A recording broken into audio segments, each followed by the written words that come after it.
Fundamental rights. See, we the Indians, we are more concerned with our rights, not with duties. ನಾವು ಭಾರತೀಯರು ಬರೀ ನಮ್ಮ ಹಕ್ಕುಗಳ ಬಗ್ಗೆ ಕರ್ತವ್ಯ ಬಗ್ಗೆ ನಮ್ಗೆ ಕೇಳಬೇಡ.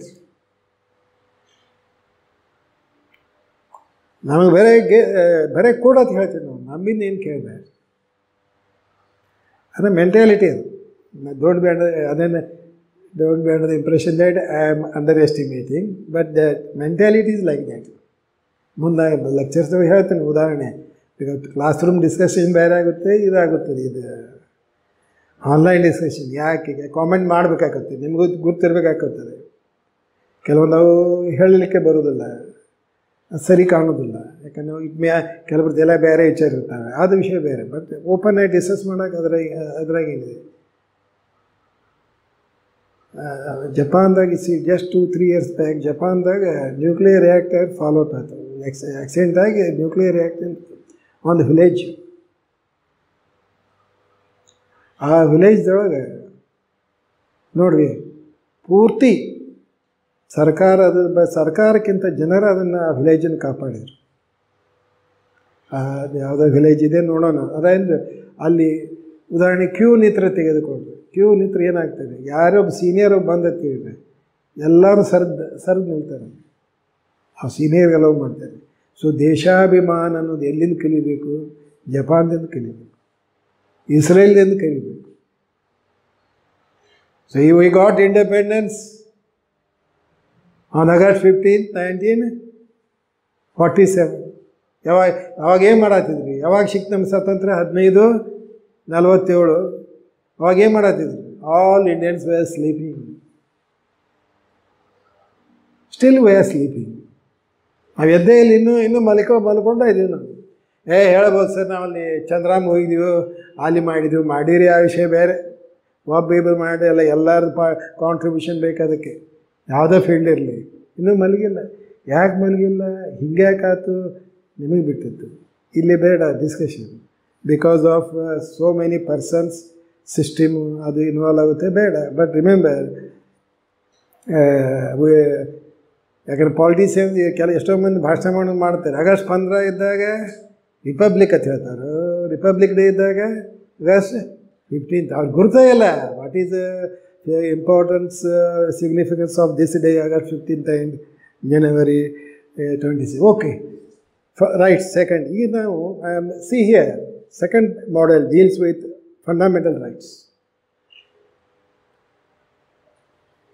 Fundamental rights are those rights which are being guaranteed by the Indian Constitution. What are your fundamental rights? All those rights which have been guaranteed by the Constitution are known as fundamental rights. But daily we come across with one more term known as human rights. One more concept, human rights.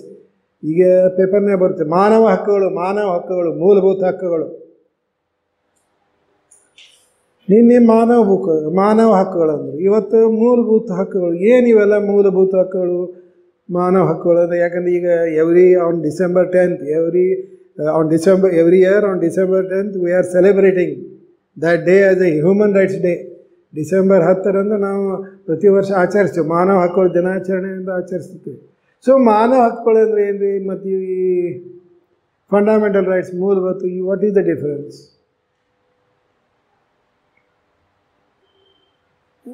Detail ಅವಶ್ಯ ಸ್ವಲ್ಪ ಹೇಳ್ತೇನೆ. ಇಷ್ಟೈತೆ. Fundamental rights are those which have been guaranteed by the constitution. ಇನ್ನೂ ಅರ್ಥ ಭಾಳ ಇದೆ, but ಇಷ್ಟು meaning ಸಾಕು. ಯಾವ ಹಕ್ಕುಗಳನ್ನು ಸಂವಿಧಾನ ವ್ಯಕ್ತಿಗಳಿಗೆ ಕೊಟ್ಟಿದೆಯೋ ಆ ಹಕ್ಕುಗಳಿಗೆ ಏನೈತೆ ನಾವು ಮೂಲಭೂತ ಹಕ್ಕು. So the term human rights is wider than fundamental rights. The concept of human rights is very wider. Human rights embrace every right. But there are 6 specific fundamental rights that have been guaranteed. For example, right to equality, Article 14 to 18. Right to freedom, 19 to 21. Right against exploitation, 22 and 23. Right to religion, 24, 25, 26, 27, 28. Right to cultural and educational right, 29 and 30. And 6-1, right to constitutional remedy. 6 ಮೂಲಭೂತ ಹಕ್ಕುಗಳಿವೆ. ಯಾವಪ್ಪ ಅಂದರೆ right to equality, ಸಮಾನತೆ ಹಕ್ಕು, ಸ್ವಾತಂತ್ರ್ಯ ಹಕ್ಕು, ಶೋಷಣೆಯ ವಿರುದ್ಧ ಹಕ್ಕು, ಧಾರ್ಮಿಕ ಹಕ್ಕು, ಶೈಕ್ಷಣಿಕ ಮತ್ತು ಸಾಂಸ್ಕೃತಿಕ ಹಕ್ಕು, ಸಂವಿಧಾನದ ಉಲ್ಲಂಘನೆಯಾದ ಪರಿಹಾರ ಉಪಾಯಗಳ ಬಗ್ಗೆ ಒಂದು ಹಕ್ಕಿದೆ, ಆರ್ಟಿಕಲ್ 32. 6 ಹಕ್ಕುಗಳನ್ನು ಕೊಡಲಾಗಿದೆ. ಇವಕ್ಕೇನೈತೆ ನಾವು fundamental rights. Fundamental rights are very important rights. No one can go against the fundamental rights. No one can take away the fundamental rights. Government, whether state government or central government, is not having the power to take away your rights. You are having right to equality. You are having right to freedom. ಸ್ವಾತಂತ್ರ್ಯ ಹಕ್ಕಿದೆ, ಇದನ್ನು ಕಸಿದುಕೊಳ್ಳಲು ಬರುವುದಿಲ್ಲ. Right to religion ಇದೆ, ಕಸಿದುಕೊಳ್ಳಲು ಬರುವುದಿಲ್ಲ. Suppose ನಾಳೆ ಕರ್ನಾಟಕ ರಾಜ್ಯ ಸರ್ಕಾರ ಒಂದಲ್ಲ ಕಾನೂನು ಪಾಸ್ ಮಾಡುತ್ತದೆ, ನಮ್ಮ ರಾಜ್ಯದಲ್ಲಿರುವ ವ್ಯಕ್ತಿಗಳಿಗೆ ವಾಕ್ ಸ್ವಾತಂತ್ರ್ಯ ಇಲ್ಲ, ಮಾತನಾಡುವ ಹಕ್ಕು ಇಲ್ಲ, ಅದೇನಾಗುತ್ತದೆ? ಸಂವಿಧಾನದ ಉಲ್ಲಂಘನೆ ಆಗುತ್ತದೆ. ಇಂಥ ಸಂವಿಧಾನದ ಉಲ್ಲಂಘನೆ ಅಂದರೆ ಏನು? ಮೂಲಭೂತ ಹಕ್ಕುಗಳು ಉಲ್ಲಂಘನೆ ಮಾಡಲು ಬರೋದಿಲ್ಲ. ಮೂಲಭೂತ ಹಕ್ಕಿನ ಉಲ್ಲಂಘನೆ ಆದರೆ you can go directly to supreme court.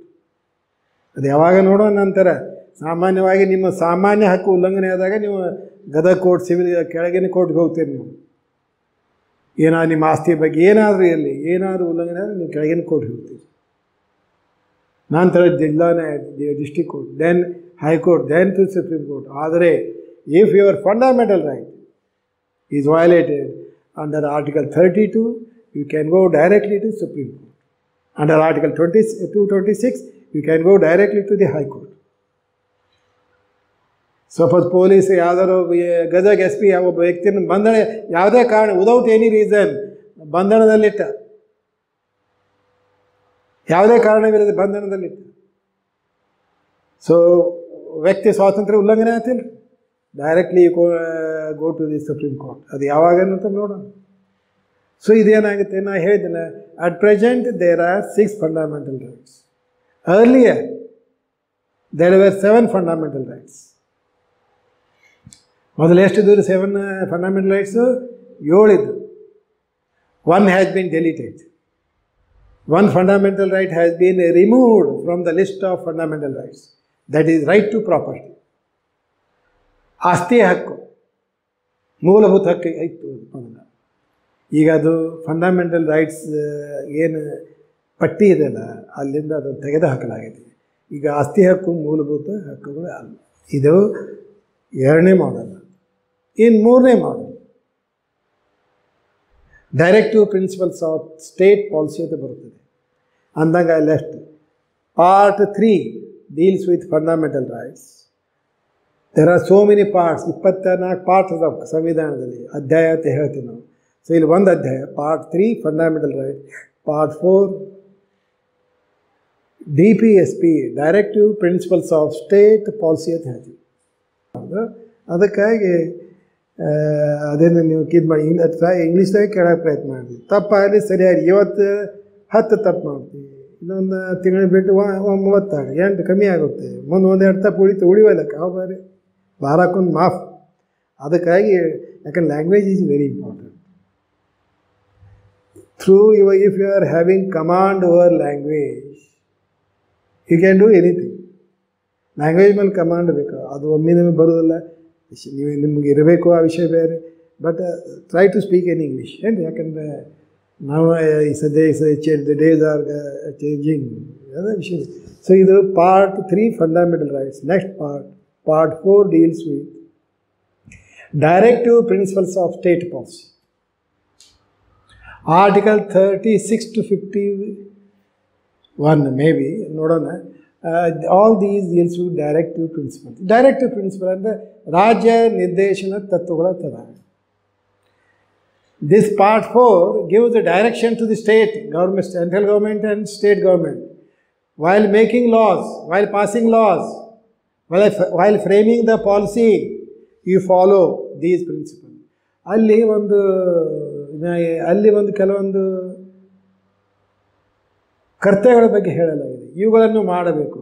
ಇಷ್ಟು ವ್ಯತ್ಯಾಸ ನೋಡಿರಿ. Part 3 deals with civil and political rights. Fundamental rights ಯಾವುವು? Civil and political rights. Part 4 ಏನು? Economic rights. ಅವಕ್ಕೇನಂತಾರೆ? DPSP. ಅಲ್ಲಿ ಸುಮಾರಾಗಿ ಆರ್ಟಿಕಲ್ 37ರಿಂದ 51 ಮಟ್ಟ ಎಷ್ಟೊಂದು ತತ್ವಗಳನ್ನು ಹೇಳಲಾಗಿದೆ. ಉದಾಹರಣೆಯಾಗಿ ಯೂನಿಫಾರ್ಮ್ ಸಿವಿಲ್ ಕೋಡ್, ನಿಮ್ಗೆ ಕೇಳಿರಬೇಕು ಪೇಪರ್ ಮೇಲಿನ ಮೇಲೆ. There is a demand that there shall be ಇದು ಯೂನಿಫಾರ್ಮ್ ಸಿವಿಲ್ ಕೋಡ್. ಭಾಳ ವರ್ಷ ಆಯಿತು ಇದು ನಡೆದಿದೆ. ಏನಪ್ಪ ಅಂದರೆ ಒಂದು ಏಕಮತ ಅಲ್ಲ, ಯೂನಿಫಾರ್ಮ್